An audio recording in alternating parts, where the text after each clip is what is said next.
Duka masih menyelimuti Elma Agustina, 28, istri Brigadir Muhammad Nur Hadi, yang meninggal secara tragis saat bertugas di Gili Trawangan, Lombok Utara.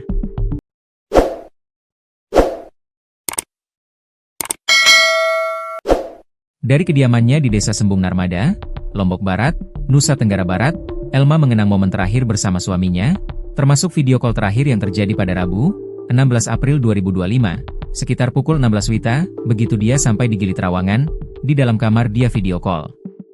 Dia tanyakan anak-anak, tidak ada masalah apa-apa, sama sekali tidak ada, ujar Elma. Waktu dia video call, dia kelihatan masih segar dan sehat, lanjutnya saat ditemui Jumat, 11 Juli 2025, malam. Sekitar 1 jam setelah itu, anaknya yang berusia 5 tahun mencoba menghubungi Nur Hadi kembali setelah maghrib, namun tidak mendapat jawaban. Anak saya menelepon sekitar 3 kali, aktif tapi tidak diangkat-angkat. Akhirnya datang kabar buruk itu pada Kamis, 17 Mei 2025, pukul 2 WITA, tambah Elma. Elma mengaku tidak percaya bahwa suaminya meninggal dunia dalam kondisi seperti yang diberitakan. Sebelum berangkat, Nur Hadi berpamitan dengan ringan, bahkan sempat bercanda. Ia ditugaskan untuk mengantar Kasubit Paminal, Kompol Imade Yogi Purusa Utama, ke Gili Trawangan. Namun, hingga kini Elma merasa ada kejanggalan dalam peristiwa kematian Nur Hadi.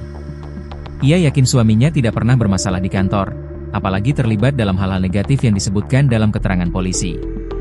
Merokok saja dia tidak bisa, apalagi memakai obat-obatan dan minum minuman keras. Itu sama sekali tidak benar. Saya merasa dia dicekoki, dipaksa, kata Elma dengan suara bergetar. Yang paling menyakitkan bagi Elma bukan hanya kehilangan sang suami, tetapi juga tuduhan bahwa dirinya menerima uang 400 juta rupiah dari tersangka YG agar tidak mempersoalkan kasus kematian Nur Hadi. Ia membantah keras tudingan tersebut. Itu semua fitnah. Saya tidak akan menukar nyawa suami saya dengan uang. Tidak pernah ada uang 400 juta itu, demi Allah.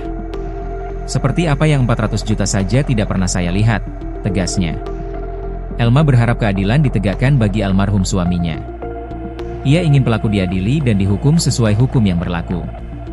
Siapa yang menjadi tersangkanya harus dihukum sesuai hukumannya, biar kami juga mendapat keadilan untuk suami saya, harap Elma. Kehidupan keluarga Nur Hadi dikenal sangat sederhana. Mereka dikaruniai 2 anak laki-laki.